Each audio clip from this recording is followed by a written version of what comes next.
Hey, what's going on guys? My name is Jake from today'siphone.com and here's your TIP Daily for February 13th, 2013. Okay, now the first bit of news I want to talk to you about today isn't really news so much as a how-to. Kyle jailbroke his iPad and figured out a really cool and super simple way to make it essentially a MacBook Air. It's a couple really cool tweaks that are combined together to give your iPad the look and feel and usability of Mac OS X. You can check out the full how-to in the link in the description down below, but if you use your iPad for work a lot and you don't have an aversion to jailbreaking, I would definitely check this out. According to Kyle, he was able to create a keynote presentation on his iPad in about half the time it would have taken if he just used, the standard touch interface of the iPad. Okay, now moving on, we've been talking about jailbreaking for a while now, which is nice because for so long there hasn't been any jailbreak news.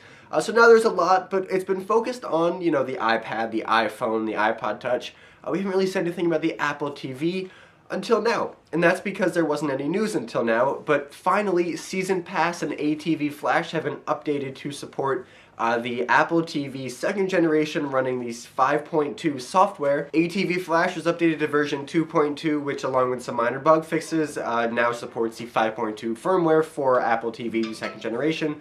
All in all, very good news for the jailbreaking community today. Okay, and finally, Jefferies analyst Peter Missick is claiming that suppliers are gearing up for an iPhone 5s production beginning in March. Reportedly, Apple has cut iPhone 5 sales from 40 million to 30 million in preparation for the next iPhone, which should be on store shelves, according to this analyst, this summer. Now, we've heard this all before, so definitely take it with a grain of salt, but the fact that Apple has cut its iPhone orders pretty significantly is definitely intriguing. Okay, well that's all the biggest news for today, guys. Thank you very much for watching. Your question of the day today is, if you could only pick one Apple device to jailbreak, what would it be?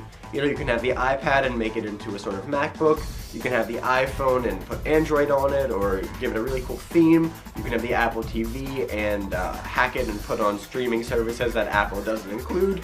There's a ton of possibilities, but if you had to restrict yourself, which would you choose?